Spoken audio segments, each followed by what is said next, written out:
소개받은 동지대학교 윤용혁 교수입니다. 오늘 제 주제는 바다 얘기입니다. 바다에 대한 얘기이기 때문에 부탁드리는 것은 이 안에 강의실이 선실이다 생각하시고, 지금 배를 타고 있고 선실이다 이렇게 생각하시고 오늘 같이 강의를 들어주시면 감사하겠습니다. 우리나라는 삼면이 바다로 둘러싸여 있는 사실은 섬 같은 나라거든요. 왜냐하면 한쪽으로 삼면이 바다로 둘러싸인 반도국이면은 한쪽은 육로로 통행을 할 수 있어야 되는데 그것도 못 하잖아요. 그래서 사실은 섬 같은 나라가 우리나라고, 우리나라는 세계에서 1인당 수산물 소비량이 가장 높은 나라가 우리나라라는 거 아시죠? 그리고 또 국민 총생산에서 차지하는 수출과 수입의 비중이 세계에서 가장 높은 나라가 또 한국이고요. 그리고 그 물량의 대부분은 결국 바다를 통해서 이제 들어오는 거 아니에요? 그러니까 우리가 생각하는 것보다 훨씬 더 바다의 비중이 생각보다 훨씬 높은 나라다라고 하는 것인데, 또 잘 아시는 것처럼 우리나라는 조선 강국이잖아요. 최고의 조선 강국. 그래서 제가 농담으로 그런 얘기를 했어요. 우리나라는 얼마나 조선을 강조했으면 나라 이름을 조선이라 했겠느냐. 우리 500년 내가 조선 왕국이었어요. 우리나라는. 당연하다. 조선 강국.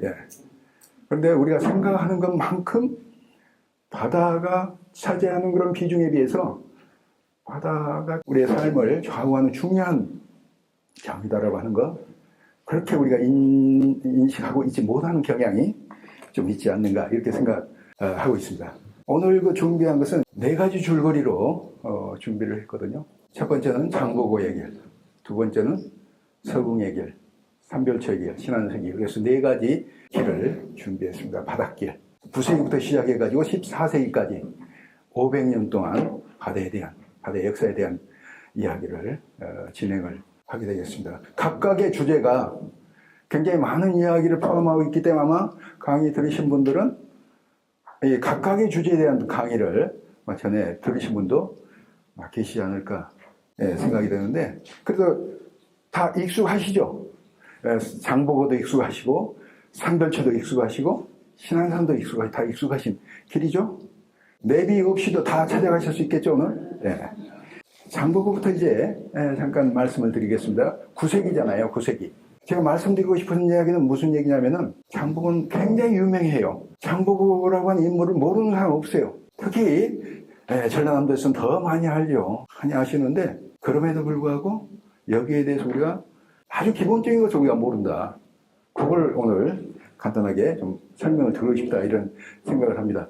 장보고라는 인물은 1200년 전 인물이지만은, 그러나 알려진 거, 일반 사람들이 알려진 건 그렇게 오래되지 않았다. 20년밖에 안 됐어요. 최인호 작가가 해신이라는 소설을 쓴 이후로 사람들이 알게 됐다, 이렇게. 그래서 그것이 드라마로 만들어지고 하면서, 그러니까 20년밖에 안 됐어요. 이렇게 알려지게 된 것은.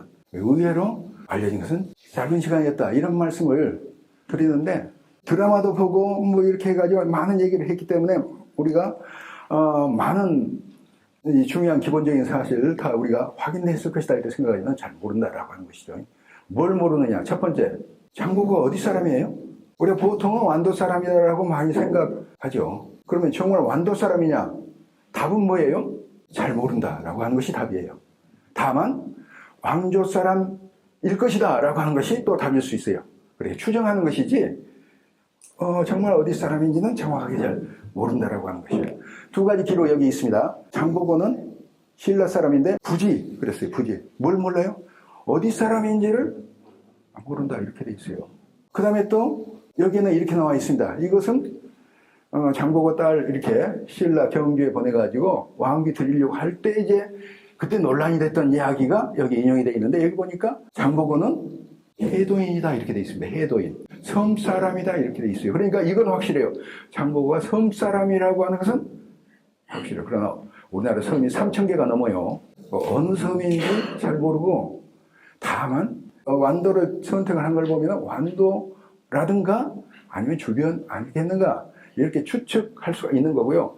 제가 어떤 분이 쓴 박사 논문을 봤는데, 그 박사 논문에서 어디 사람인가 하는 이야기를 자기 나름대로 논증을 이렇게 거기에서 이제 자기 의견을 냈는데 거기서 그렇게 썼더라고요.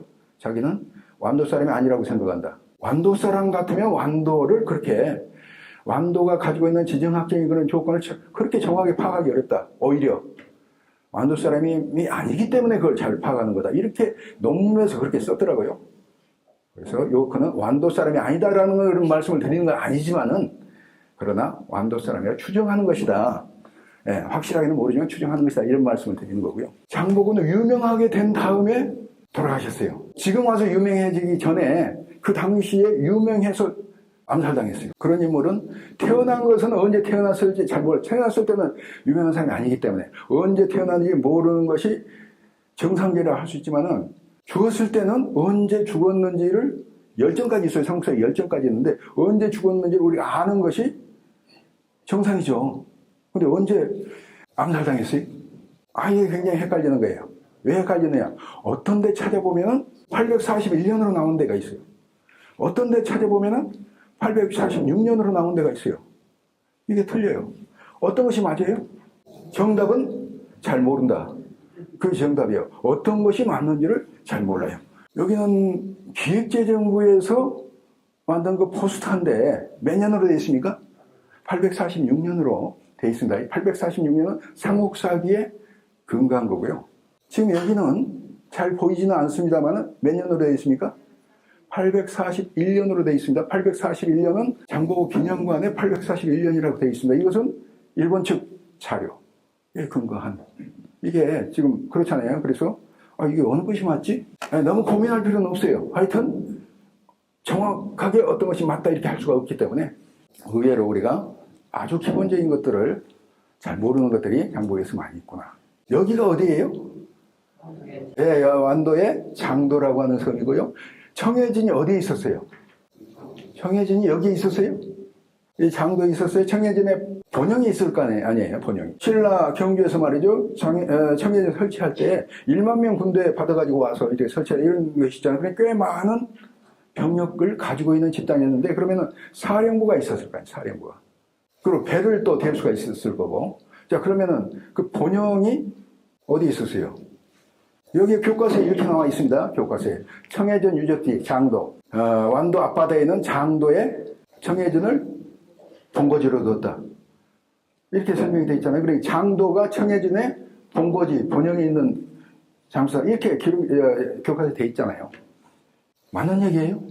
정답은 그것도 잘 모르겠어요. 왜냐? 장도라는 섬은 가보셔서 알겠지만 굉장히 작은 섬이에요. 굉장히 작은 섬. 얼마나 작은 섬이냐? 97만 평방미터. 이게 전남대학교 캠퍼스, 광주 캠퍼스 면적이네요. 장도 면적은 뭐예요? 12만 6천원이에요. 그러니까 정말 작은 대학 캠퍼스보다도 훨씬 작은 면적이에요. 그리고 장도에서 발굴된 유물 가운데 무기류 없어요. 거의 없어요. 통일신라 유물이 나오기는 나왔지만은 그러면 이걸 갖다 본영으로 볼 수가 있을까? 사실 본영으로 보기는 조금 어려운 그런 측면들이 있고 배를 또 대야 되잖아요. 배가 얼마나 수시로 다녔을 텐데 그래서 완도에 있었던 것은 확실하겠죠. 그렇지만 완도에 어디에 있었느냐? 정답은 뭐예요? 잘 모르겠다. 모르는 게 많죠. 기본적인 걸 잘 모르고 있다 이런 거예요. 여기는 어디입니까? 완도의 항구예요. 그래서 저도 그런 의견을 낸 사람도 있고 저도 그런 의견을 논문에서 썼는데 장도는 중요한 청해진 시설이기는 했지만은 그러나 본영 사령부는 여기 완도 항에 가까운 데에 있지 않았을까? 이런 의견을 냈어요. 사실 확인할 수 있어요? 없어요? 불가능하죠. 어떻게 그 사실을 확인하기가 이렇게 건물이 다 들어섰는데 모르는 것이 참 많이 있다라고 하는 사실들을 확인하게 되는 것 같습니다. 청해진 완도에다 설치했는데 장보고 유적은 완도만 있는 것이 아니라 중국에도 있고 잘 아시는 것처럼 적산 법화원 그 건물도 복원하고 그랬는데 또 거기도 한참 사람들이 많이 가셨어요. 드라마도 있고 그래가지고 그 다음에 적산 법화원 뿐만 아니라 교토 부근에도 장보고와 관련된 유적이 있거든요. 그래서 혹시 또 앞으로 기회가 되시면은 가보시면 좋겠다. 여행지로도 굉장히 좋은 지역이다 이렇게 저는 생각을 하고 있습니다만은 이 장보고에 관해서는 기록이 있습니다. 유명한 입당구법 순례행기라고 하는 일본 스님인데, 행기라고 하는 분의 기록이 여기 있는데, 이번 그 기록에 일기 자료에 보니까 적산법화에 갔는데 마침 그날이 8월 15일이었어요. 그날. 그래서 그때 절이 있었어요. 그래가지고 여기 보니까 그날 수제비와 떡을 장만하고 8월 보름 명절을 지냈다. 추석이잖아요. 그래서 정말 추석이 오래된 명절이구나 하는 것을 여기 기록을 통해서 우리가 확인할 수 있는 자료도 되는 것 같습니다. 적산법화원 가시면 거기만 보면 안 되고요. 꼭 보셔야 될 때가 있어요. 그 부근에 등주라고 하는 항구 도시가 있습니다. 여기서 꼭 보셔야 돼요. 왜냐하면 교과서에 나오는, 역사 교과서에 나오는, 그리고 옛날 산둥관도 가는 건 다 등주항을 통해서 갔고요. 백제 멸망시킬 때 당나라군이 올 때도 이쪽에서 항구 다 출발했고, 산둥관도 최대의 항구이기 때문에 등주 여기를, 경관도 아주 훌륭해요. 그래서 장보고 유적과 관련해서 등주를 들리시면 좋다. 등주에는 수성이라는 성이 있습니다. 보통 성은 산성이 많잖아요, 우리나라에. 산성이 많고, 아니면 또 가끔 읍성이라는 게 있는데, 우리나라에 수성이라는 개념은 별로 없어요. 수성이 없는 건 아니지만 그런 개념이 별로 없는데, 이 수성, 바닷가에 있어가지고 성 안으로 배가 이제 직접 들락날락 할 수 있도록 이런 수군의 거점 기지. 굉장히 역사적으로 유서 있는 장소이고 또 경관도 아주 좋은데, 거기에 가면은 고선 박물관이라는 박물관이 있어요. 고선 박물관. 옛날 때 박물관이라는 박물관이 있는데, 거기 보면 이 유물을 발굴해가지고 전시를 했습니다. 그러니까 이 수성에서 뭐가 나오느냐면 14세기 때 고려시대에 배가 나오고 유물들이 나오고 해가지고 그 박물관을 또 볼 수도 있고, 여기는 이제 일본 엔닌과 관련된 유적이 되겠습니다. 희해전 연력사라고 하는 절이, 여기 장보고 대사 몇십 년 전에 세운 기념비가 여기 있는데, 이 절이 일본에서도 굉장히 유명한 절이고, 또 교토 시가현인데 교토 부근에 있는 절. 그래서 혹시 기회가 되시면 들리시면 좋을 것 같다, 이런 말씀으로 소개를 드립니다. 거기에 신사가 있습니다. 신사가 있는데 적산 대명신 신사가 있는데, 이 적산 대명신의 신이 바로 장보고로 알려져 있고요. 그래서 역시 장보고 유적 가운데 대표적인 유적이다 라고 하는 것을 말씀드리고, 이 장보고 관련해서 이 기록이, 그 당시에 쓴 기록이 이제 남겨져 있어가지고, 그래서 일본 자료를 가지고 장보고가 언제 사망했느냐 하는 것이 일본 자료하고 삼국사가 이게 연대가 틀리다라고 하는 것이 이것 때문에 그렇거든요. 이 자료가 있어가지고. 그래서 그 자료를 참고를 하시면 좋을 것 같습니다. 그 당시 일본에서 중국을 가고, 그 다음에 또 서해바다를 건너서 한반도 돌아서 그다음에 다시 일본 들어간 그 엔닌의 항로와 날짜가 나와 있어가지고 1200년 전에 백길 확인하는데 많은 도움을 주고 있습니다. 완도에 있는 거죠. 이건 제가 써놨어요. 뭐 때문에 써놨습니까? 장보고 장군님, 장보고 대사가 완도에 청해진을 설치한 해가 828년입니다. 금년이 2025년이기 때문에 3년 있으면은 2028년이 되고, 청해진 설치 1200년 이제 되거든요. 그래서 아마 조금 있으면은 완도에서 이제 큰 행사를 하게 될 것이다, 이렇게 기대가 되고 있거든요. 그래서 828 이렇게 좀 메모를 해놨습니다. 300년 뒤입니다. 이제 장보고 다음에 300년 뒤 12세기 서궁이라고 하는 인물 이름 혹시 들어보셨어요? 서궁. 고려도경이라는 책 이름은 들어보셨어요? 고려경. 서궁이 쓴 책이 고려도경이라는 책이거든요. 이것도 기록으로 남겨져 있어가지고 12세기 해양사를 이해하는 데 굉장히 중요한 자료, 또 12세기 고려 역사를 이해하는 데도 굉장히 중요한 자료. 서궁이라는 사람은 송나라 사람이고, 송나라 사람인데 사신으로 고려에 파견되어 왔던 사람인데, 돌아가서 고려 도경이라고 하는 책을 써서 황제에게 바쳤습니다. 도경은 왜 도경입니까? 예, 글만 있는 게 아니라 그림까지도 다 고려 청자 하면 고려 청자에 대해서 쭉 내용을 갖다 작성한 다음에 청자를 갖다가 또 그려서 또 고려배 하면은 또 배를 그려가지고 고려 도경이라는 책은 지금 남아있어요? 안 남아있어요? 남아있기 때문에 번역도 해서 다 볼 수 있도록 되어 있는데 남아있기는 남아있는데 뭐가 안 남아있어요? 예, 그림이 안 남아있어요.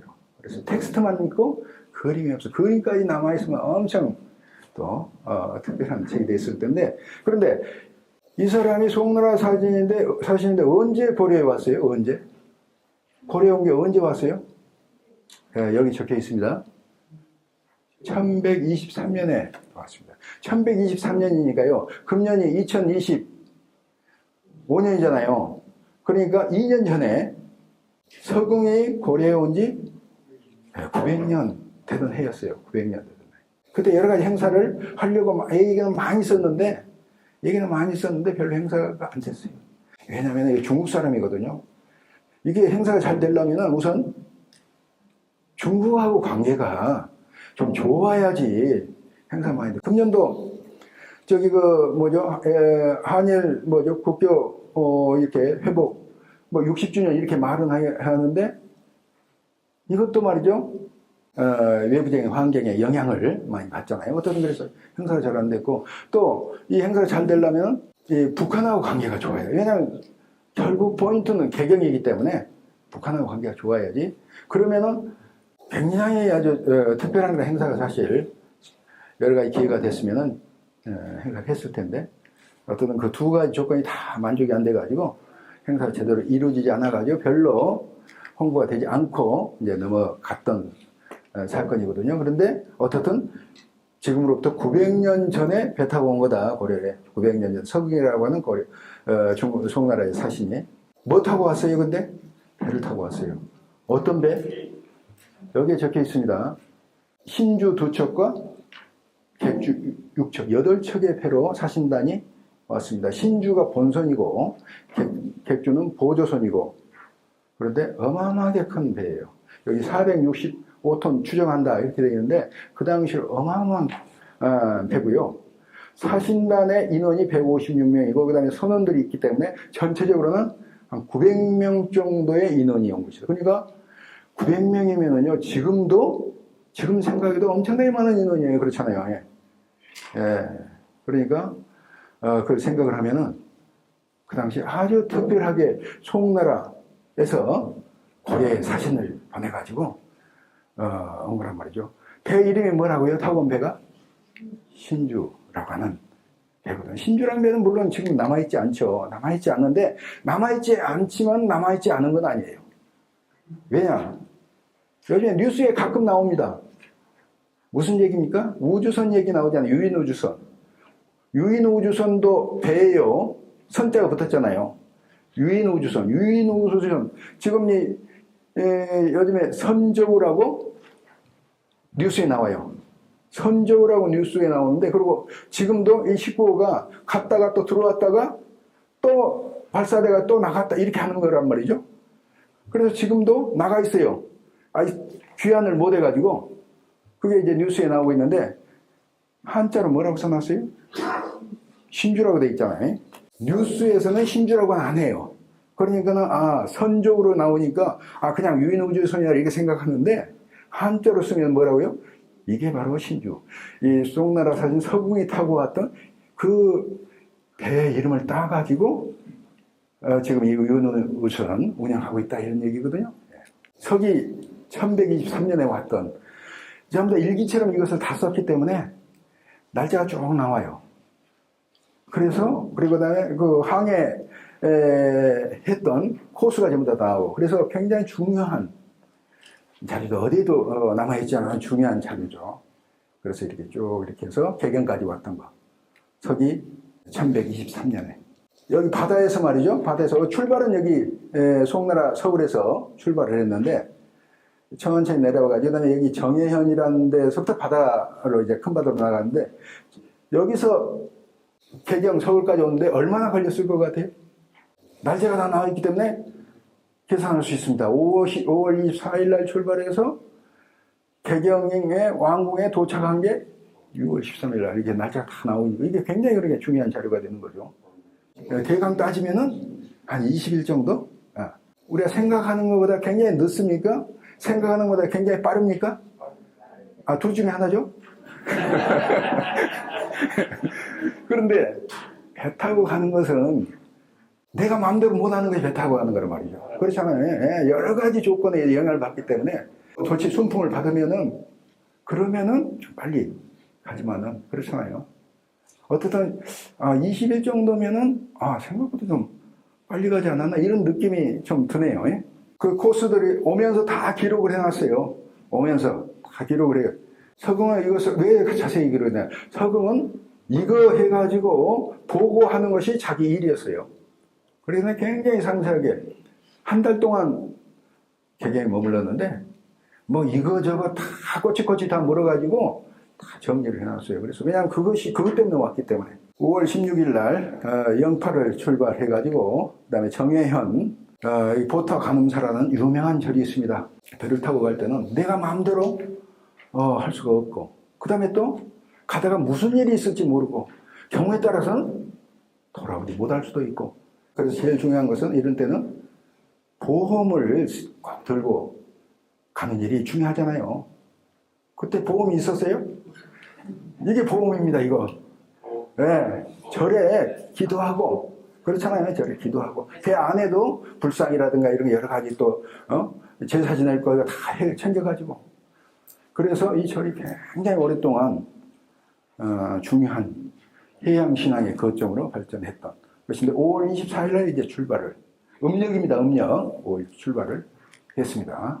쭉 올라가가지고 석산도 부근을 거쳐서 전라북도에 가면은 선유도가 있잖아요. 선유도 6월 6일날 선유도를 거쳐서 그 다음에 또 충청도에 가서 태안군의 마도라고 하는데 안흥정에서도 한밤을 자고 이것은 6월 8일 날이네. 다 날짜가 다 그대로 나와 있고 그 다음에 상황들이 다 나와 있어요. 마도는 이것이 마도입니다. 이것이 마도고요. 여기는 신진도고요. 최근 한 20년 사이에 이 주변에서 고려시대 배들이 많이 발굴이 됐어요. 그리고 유물이 많이 나왔어요. 그래서 유명해졌어요. 그런데 여기서 이제 마도라는 섬이고요. 근데 안흥정이라는 이 객관이 있는 것으로 거기에 나와 있는데 그러면 여기 객관이 어디에 설치되어 있느냐라고 하는 것은 알아요, 몰라요? 그것도 역시 모르죠. 알 수가 없어요. 근데 그 해양문화연구소에서 말이죠. 여러 가지 조사한 다음에 어떤 연구자가 여기를 찍었다, 여기를. 여기가 마도거든요. 여기 그 횟집도 있고 그러는데 여기가 아마 그 건물이 있었던 것 같다. 왜냐면 가니까 기와도, 고려시대 기와도 나오고 또 뭐 청자도 그 시기에 나오고 뭐 이렇게 해서 여기 딱 찍었어요. 공주에서 사람들 데리고 태안 답사를 갔어요. 답사를 가가지고 여기 안흥정은 어딘가 모르지만은 그래도 마도는 한번 가보자 해가지고 마도를 들어갔어요. 마도를 들어가는데 마도 온 길에 여기 안흥정이라는 이야기 했는데 여기 내려서 한번 이렇게 땅이라도 한번 밟으면 좋겠다 해서 내렸어요. 그래가지고 우리 사람들이 이렇게 뭐 기와도 있고 뭐 청자편도 있고 뭐 이렇게 얘기를 했는데 어떤 사람이 거기서 그 눈 밝은 사람은 가다가도 돈을 주더만요. 눈 밝은 사람 돈을 주고 돈을 딱 주셨어요. 돈을 주셨는데 이 돈 주셨어요. 송나라 때 돈이에요. 송나라 돈인데 1085년까지 신종 때에 발간된 돈이거든요. 지금 몇 년이에요? 서궁이 여기 간 때가 1123년이니까 바로 조금 전에 만들었던, 한 몇십 년 전에 만들었던 뭐 그런 돈인데 어떻든 돈을 주셨어요. 그래서 옛날에도 눈 밝은 사람은 다 길 가다가 돈을 줬던데 어떻든 그래서 그 현장에서 돈을 줬다는 게 상당히 재미있는 이야기인 것 같아요. 어떻든 부근에서 말이죠. 고려시대 배들을 많이 건져 올려가지고 목포에 있는 해양문화유산연구소가 이제 본소고, 여기에 2019년도에 멀어서 여기는 못 가보셨을 것 같아요. 해양유물 전시관이 2019년도에 개관을 했습니다. 여기 막 배도 발굴을 하고 그 유물도 있고 그래가지고 태안에 있는 해양유물 전시관. 저희도 가기가 쉽지 않아요. 여기서는 뭐 말할 것 없죠. 왜냐면은 여기 가는데 운전하고 가도 말이죠 2시간 걸려요. 같은 충남인데 엄청 멀더라고요. 그렇게. 그래서 목포에서도 가끔 이제 본소에서 사람들이 오는데, 그래서 제가 목포에서 오신 분들한테 그렇게 해서 저기 차 가지고 오지 말고 배 타고 오라고. 배 타고 오면 금방 올 거 아니냐고. 예. 그러니까 생각해 보겠다고 그러더라고요. 자, 이렇게 해서 쭉 이제 올라오는 겁니다. 6월 9일 날은 어디에서 이제 숙박했느냐? 자연도에서. 자연도가 어디입니까? 자연도가 어디예요? 요즘에 비행기 왔다 갔다 하는데 인천공항, 영종도. 네, 영종도. 자, 그렇게 해서 평란도로 해서 여기다 이제 배를 정박을 하고 걸어서 다음날 개경으로 돌아오는 뭐 이런 이제 코스로 해서 그 내용들이 쭉 자세하게 나오기 때문에 어디에도 없는 그런 자료라고 볼 수가 있죠. 자, 가면은 말이죠. 가면은 고려에 가면은 본국으로 돌아와야 되고 그렇잖아요. 그러면 개경에 갔으니까, 서궁이 개경에 갔으니까, 송나라에서 개경 갔으니까 이제 돌아왔을 거 아니에요. 한 달 있었어요. 한 달. 개경에 한 달 있다가 돌아왔어요. 돌아올 때는 며칠 걸렸을 거예요. 갈 때 한 20일 걸렸는데 올 때는 며칠이나 걸렸을 것 같아요. 올 때는 40일이 넘게 걸렸어요. 왜 이렇게 많이 걸렸어요? 이게 협조를 안 해주면은 그래도 살아온 것이 참만 다행이에요. 그냥 엄청 그때 고생한 거, 죽을 뻔한 얘기들이 거기에 다 실려 있는데, 그래서 2배가, 날짜가 2배가 걸려가지고, 한 달 40일 넘게 그 내용이 다 기록이 되어 있습니다. 어떻든 이것이 900년 전에 갔다 온 이야기가 쭉 적혀 있는데, 고려도격이라는 책이 남겨져 있잖아요. 고려도격이라는 책에는, 백길 얘기만 있는 것이 아니고, 백길 얘기는 뒤에 조금 있어요. 고려 왕조의 역사로부터 시작해가지고 제도와 풍속과 문화 이런 것들을 갖다 다 망라해서 이렇게 정리를 했어요. 뭐 때문에 그랬어요, 이거? 보고하려고. 일종의 정보 있잖아요, 정보 보고. 근데 정보를 뭐 때문에 이런 보고를 하죠? 여기에 가장 많이 인용되는 자료는 이겁니다. 청자에 관한 이야기. 예, 청자에 관한 얘기. 이게 제일 많이 인용되고 있고요. 이 청자에 관한 저기 비색이라는 이야기 있고, 또 한 가지는 상감청자에 대한 이야기가 없어요. 상감청자는 중국에 없는 거잖아요. 상감청자에 관한 얘기가 없어요. 그래서 청자 편년을 할 때에 상감청자다라고 하게 되면은 서궁 1123년 서궁 이후의 것이다라고 이게 편년한 이유가 그것 때문에 그렇습니다. 그때에 상감청자 있는 것을 봤으면은 틀림없이 서궁이 상감청에 얘기를 했을 거다. 그냥 아무 얘기가 없어요.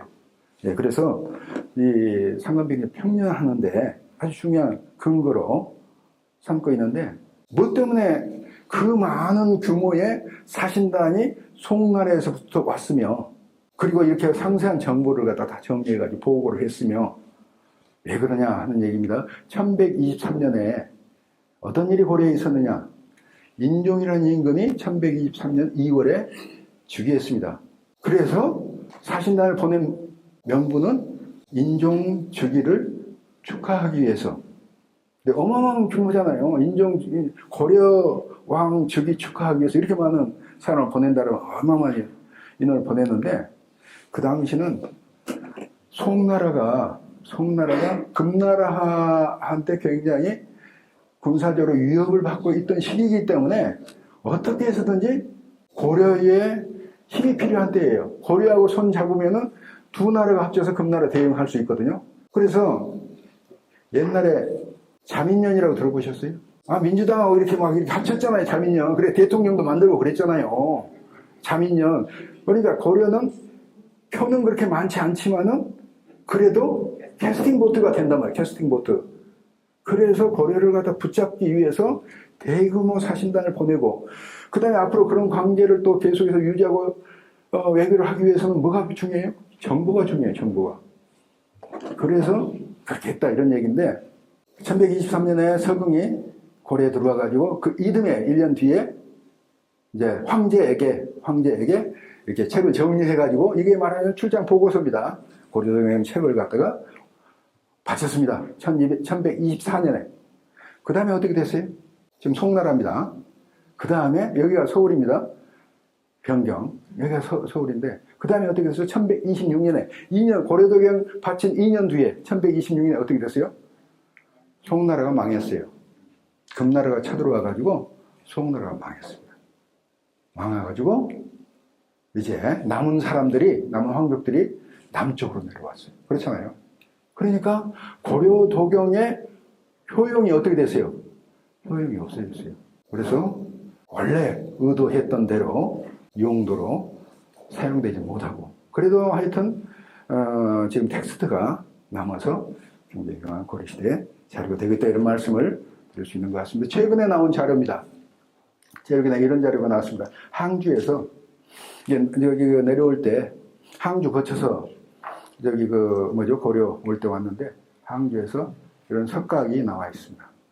1123년 4월 16일 아까 전에 5월 이런 때 출발하고 이렇게 나오잖아요. 4월 16일 날 항주를 들렸는데 이 사신단이 그때에 이것을 석각을 기념으로 새긴 것이 나왔고 거기에 서궁이라는 사람도 여기에 이름이 나오고 있습니다. 여기 서자는 보이시죠? 서. 그 다음에는 뭐냐면 발불명자. 서명숙입니다. 서명숙. 이게 서궁의 본 이름이에요. 그래서 서궁의 이름도 여기 있고. 근데 이런 석각이 나왔다는 게 상당히 재미있는 내용이죠. 서궁의 시기로부터 150년 이제 뒤입니다. 300년 뒤, 그 다음에 지금은 150년 뒤. 13세기입니다. 13세기는 150년 뒤. 무슨 길입니까? 삼별초의 길이네요. 150년 뒤에 삼별초의 길. 삼별초도 많이 잘 알고 계실 것 같습니다. 13대 삼별초. 잘 아실 것 같은데, 그래서 진도 거점으로 해가지고, 제주도까지 가고. 근데 여기 이제 사료는 무슨 사료냐면요. 삼별초가 출발한 게 6월 1일 날 출발했거든요. 강화도에서 6월 1일 날 출발했는데, 진도에다 공고를 쌌잖아요. 근데, 내려올 때 얼마나 걸렸느냐라고 하는데, 배 타고 내려왔죠, 물론. 배 타고 내려왔는데, 얼마나 걸렸느냐라고. 얼마나 걸렸어요? 80일. 네, 얼마나 걸렸는지는 잘 몰라요. 잘 모르는데, 보통 얘기는 80일 걸렸다고 얘기합니다. 80일 걸렸으면 석 달 이렇게 걸렸다. 좀 많이 걸리지 않았어요? 네, 석 달이니. 그렇잖아요. 아까 중국에서 오르는데 22일이면 왔는데, 석 달이면 너무 많지 않아요? 80일? 근데 이 석 달 80일이라고 하는 근거가 뭐냐? 여기에 이제 이런 기록이 있어요. 8월 19일입니다. 8월 19일 삼별초가 진도에 들어왔다. 8월 19일 진도에 들어왔다. 근데 이거 너무 기간이 참 길단 말이죠. 여기에 근거하기는 했지만. 그런데 잘 읽어보면은 이게 이렇게 돼 있어요. 삼별초가 진도에 들어와가지고, 그 다음에 또 뭐 했어요? 여러 주변에 시군을 갖다가 침략을 해가지고, 침략을 하고, 그 다음에 또 이렇게 하고, 이렇게 저렇게 했다. 이게 다 뭡니까? 8월 19일 날짜에 있는데, 이 많은 일들이 하루에 할 수 있는 일은 아니잖아요. 삼별 들어온 다음에 다시 정리하고, 그 다음에 다음날 침략하고, 하고 이렇게 했으니까 상당히 긴 기간의 내용이 여기에 같이 적혀 있는 거예요. 그러니까 꼭 8월 19일에 들어왔다고 하는 것이 좀 곤란해요. 그렇잖아요. 그래서 정확하게 얼마나 걸렸는지 잘 모르지만은 사람들은 내려오다가 막 그냥 정신이 없어가지고, 그 다음에 또 어디로 갈지를 몰라가지고, 강화도에서 나오기는 나왔는데, 그 다음에 어디로 가야 될지를 몰라가지고, 동서남북 몰라가지고, 그냥 하여튼 오다 보니까 이렇게 석 달 가까이 걸렸다. 이렇게 하는데, 어디로 갈지를 알았어요? 몰랐어요? 다 알았죠. 왜냐하면 진도에 다 해놨어요. 오기 전에. 몇 번 내려오려고도 했었어요. 다 돼 있었기 때문에, 다 출발할 때부터 어떻게 갈 건가 다 이렇게 시나리오 다 있었어요. 그러니까 갈 바를 알지 못했던 것은 아니다라고 하는 거예요. 그래서 생각보다 빨리 들어왔을 거다 이렇게 할 수 있는데, 그래서 대개 정리를 해보면은 진도에서 한 2년, 그 다음에 제주도에서 1년, 그래서 전체가 한 3년 있었던 그런 내용이다. 이런 말씀이고요. 삼별초 하면은 유명한 인물이 있습니다. 이 삼별초 반란 일으켰던 주모자라 할까? 대표 인물. 누굽니까? 배중선이라는 인물이잖아요.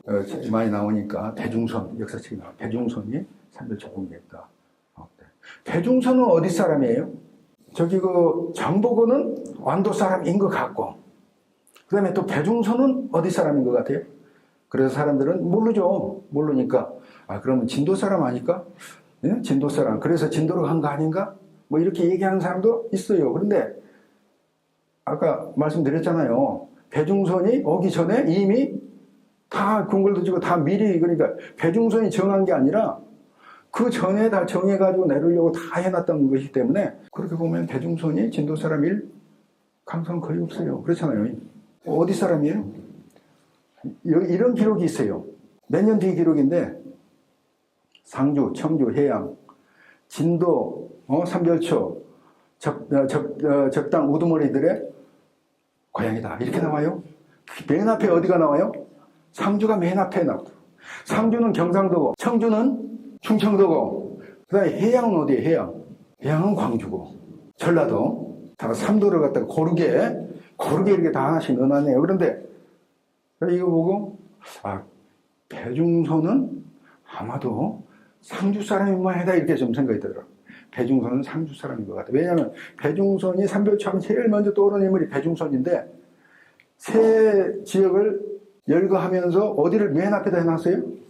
상주를 앞에다 놓은 거 보니까 다른 근거는 없지만 어떤 이걸로 보면은 배중선이 상주 지방 경상도 사람인 모양이구나 이렇게 생각이 되더라고요. 청주 사람 이건 확실해요. 기록에. 혹시 임연이라고 하는 인물 들어보셨는지 모르겠는데 마지막 무인 정권의 마지막 인물이 임연이라는 인물이에요. 그리고 삼별초의 집단은 사실상 임연이라는 인물이 다 마지막에 컨트롤을 했다가 본인이 죽는 바람에 배중선이 끌고 내려왔거든요. 그 임연이라고 하는 인물이 청주 쪽 사람이에요. 그러니까 그건 뭐 확실한 것 같고 그런데 여기에 해양이라고 또 나와 있어요. 해양. 해양이라고 하는 것은 광주라고 그랬잖아요. 광주. 그러면 삼별초의 우두머리 가운데 한 사람은 우두머리라고 하는 사람 가운데 한 사람은 광주 사람이라는 얘기 아니에요? 누구예요 그럼? 저는 잘 모르겠어요. 공주에서 와가지고. 근데 광주라고 하니까 누구예요? 김통정. 김통정이 이제 제주도 가가지고 그랬잖아요. 그래서 김통정인가. 하여튼 그건 잘 모르겠는데 하여튼 광주 사람이다. 이렇게 해놨어요. 그래서 김통정이 그건 잘 모르겠는데 하여튼 그렇게 돼 있고요. 근데 또 이렇게 돼 있어요. 무슨 얘기가 있느냐면은 김준이라고 하는 인물 혹시 들어보셨어요? 네, 최씨랑 그거 끝나고 난 다음에 김준 있고 그 다음에 한 10년쯤 전에 MBC에서 드라마를 했는데 무신이라는 드라마를 했었어요. 무신. 검색해보면 나옵니다. 무신이라는 드라마를 했는데 그 드라마 무신의 주인공이 누구예요? 김준이에요. 그 김준을 주인공으로 해서 드라마를 만드는 거거든요. 근데 김준이라는 사람, 여기 김인준이라고 나와 있잖아요. 김인준이라는 사람이 김준이라는 사람이에요. 같은 인물인데 김준의 외가가 광주다 이렇게 나와 있어요. 옛날에는 외가도 굉장히 중요시했거든요. 자기 고향 이렇게 또 본적지만큼 중요시했고 그래서 삼향이라는 게 있죠. 자기 본향이 있고 또 이 외향이 있고 그 다음에 처향이 있고 다 중요시했던 어떻든 외향이 김준의 외향이 해양현이기 때문에 그러니까 광주였기 때문에 광주에서 이 김준이 정권을 잡았을 때 얘기거든요. 정권 잡았을 때 거기에 대한 포상으로 이걸 올려줬다. 해양현이었는데 그때 광주가 현이었는데 말하자면 이제 군급에 해당되는 익주라고 하는 이름으로 등급을 올려줬다. 이런 얘기가 있어요. 그러니까 어떻든 김준의 이 집단이 이면의 집단이 된 거고 그것이 바로 배중선의 집단이고 그렇기 때문에 관계가 틀림없이 있는데 거기서 앞에서 해양현이라고 하는 것 광주와 관련이 돼 있다라고 하는 삼별초가 그것이 김준을 가리키는 건가 하는 생각은 좀 있어요. 그런데 확실하지는 물론 않죠. 어떻든 이런 기록이 있다라고 하는 말씀을 드리고 그 다음에 삼별초와 관련해서 광주하고 관련된 얘기를 한 가지 더 드리면은, 광주는 통일신라 시대 때 구주 가운데 하나였잖아요. 무진주. 공주는 웅천주, 광주는 무진주, 그렇잖아요. 구주 가운데 하나였던 거점이었는데, 그 이후에 고려시대에 와가지고 어느 사이에 현이 됐단 말이죠. 그러니까 등급이 굉장히 떨어졌어요. 등급이 굉장히 떨어졌는데 언제 다시 광주 목으로 회복됐느냐라고 하는 기록이 나오는데, 이 기록을 다 정리를 해보면 이 사이입니다. 1259년부터 1310년 사이에 광주목으로 이제 다시 회복이 됐어요. 회복이 됐는데, 이런 기록이 있어요. 이 기록을 참고하면은 아마도 1273년에 삼별초 진압하고 난 다음에, 삼별초 진압하고 난데 1273년 이후 어느 시기에 광주가 목으로, 광주 목으로 다시 회복이 된 것 같다, 이렇게 또 추측이 되는 기록입니다. 무슨 얘기냐면요, 1273년에 제주도까지 완전히 다 이제 진압을 했거든요. 1273년에 제주도까지 완전히 진압을 한 다음에 끝났으니까 상을 줘야 될 거 아니에요. 근데 상을 줘야 되는데, 한 사람 한 사람 상 주는 것도 상 주는 거지만은 또 전체적으로 상을 줘야 되잖아요. 그 다음에 이 전쟁에서는 배 타는 것도 마찬가지로 역시 그 기도하는 것이 굉장히 중요한 것이기 때문에, 산신의 가호, 이게 중요한 거기 때문에 거기에 대해서 포상을 하는 거란 말이에요. 그래서 삼별초 진압하고 나온 다음에 최종 정리로 산신에 포상한 것이 어디를 줬어요? 무등산 산신에게 포상을 했어요. 무등산 산신. 그것 때문에 또 나주에서 또 난리가 났어요. 나주 금성산 있잖아요. 아니, 우리가 여기 그 공을 세웠는데 왜 광주 무등산 산신이 받았냐? 금성산 산신이 받아야지. 저기 그 관계도 없는 광주 무등산이 받느냐 해가지고 또 난리를 해가지고. 그리고 그때도 아는 사람 통해가지고 어떻게 하면 뭐 되는 것이 있더라고요. 그래, 나중에 무등산신, 아니, 금성산신도 또 받았어요. 나중에 해가지고. 근데 어떻든, 1273년에 이런 것이 있는 걸 보니까, 삼별초 진압한 이후에 그 공으로 목이 광주목 이렇게 회복된 것 같다, 이렇게 추정을 할 수 있는 자료가 됐습니다. 삼별초의 길 이렇게 했는데, 1231년부터 전쟁이 시작됐잖아요.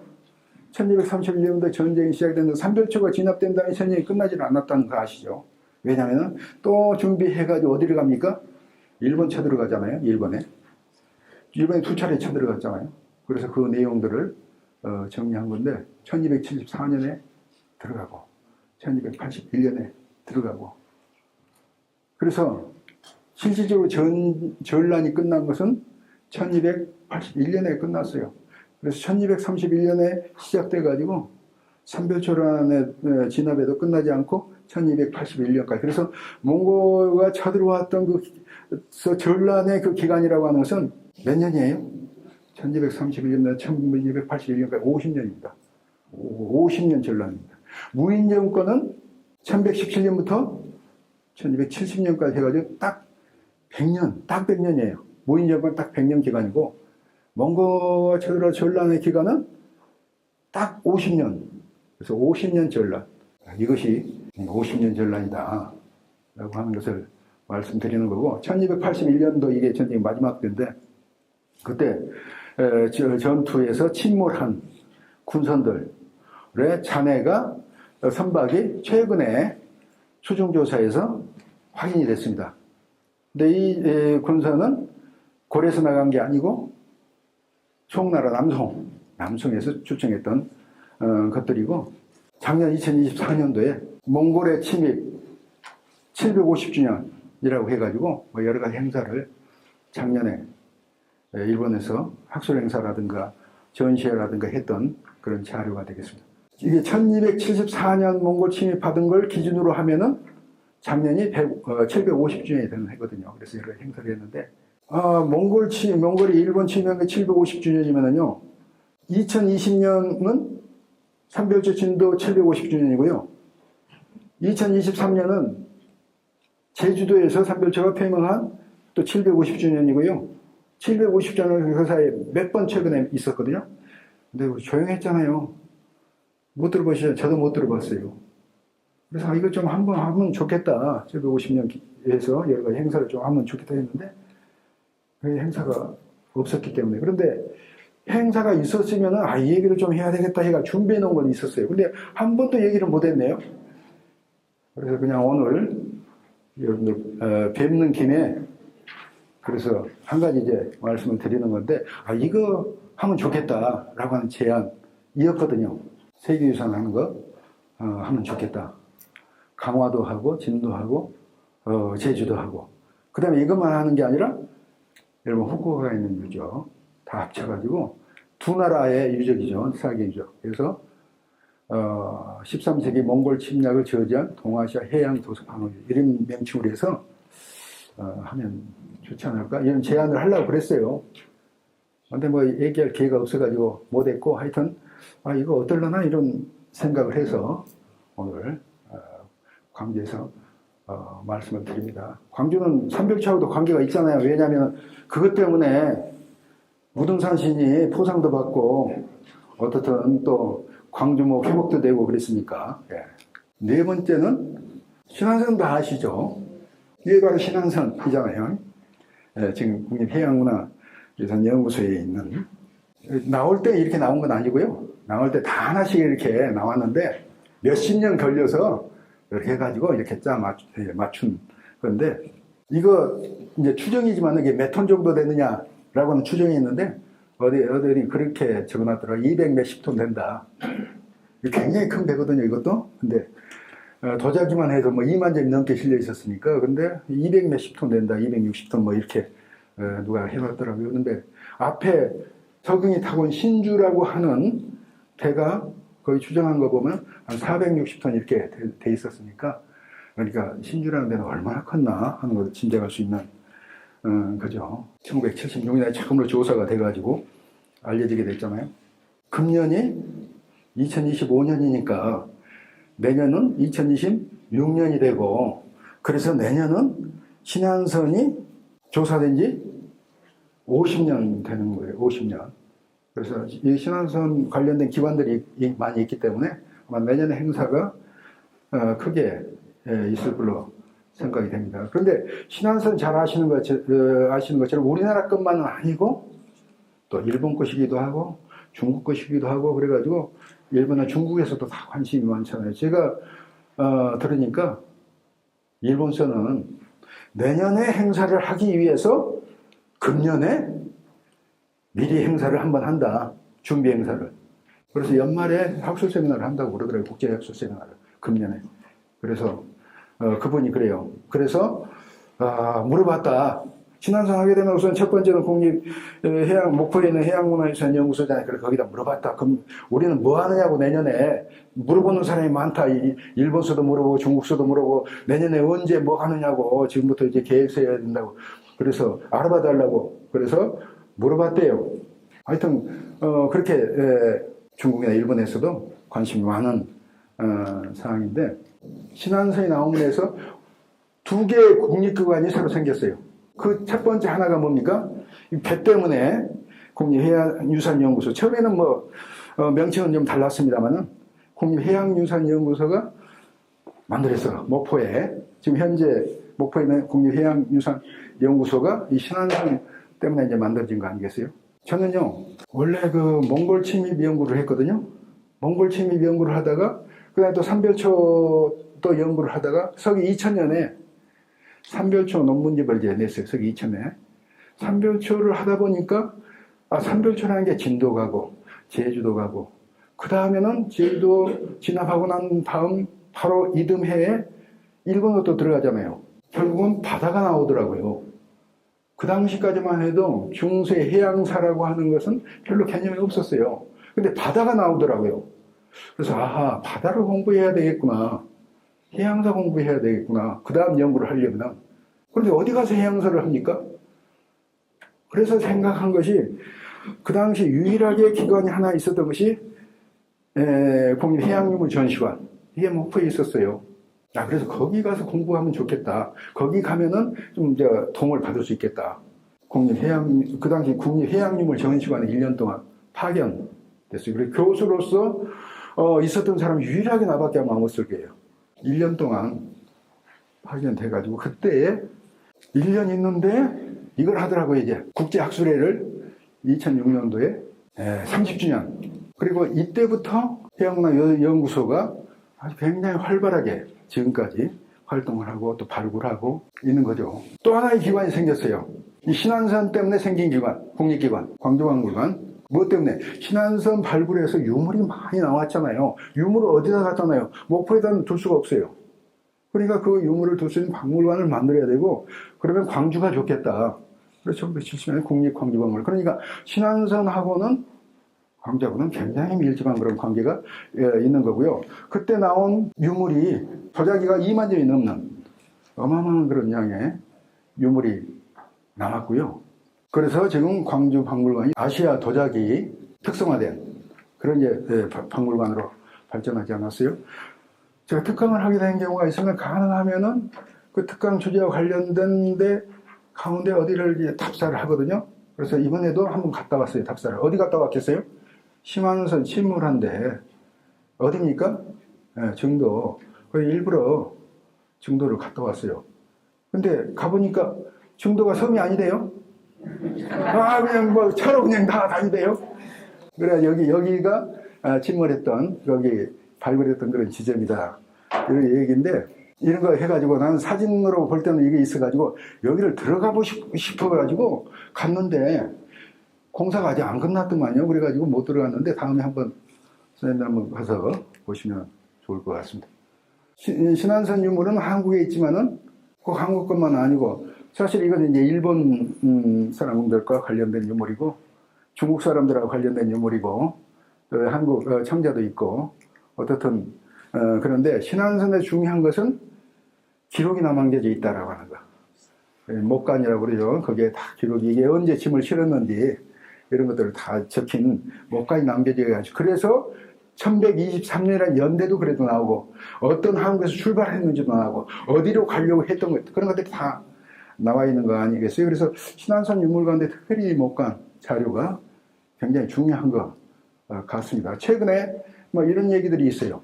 언제 침몰했느냐?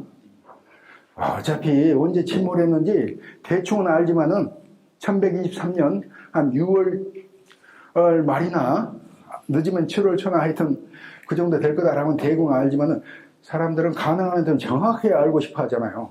최근에 거기에 대한 논의가 좀 있어요. 제가 6월 28일 날 서경의 그 기록 가지고 그것대로 그대로 적용하면 그 날짜대로 하면 6월 28일 정도가 된다. 그렇게 썼는데 또 최근에는 또 다른 여러 가지 자료를 해가지고 6월 24일이나 5일쯤 침몰한 것 같다.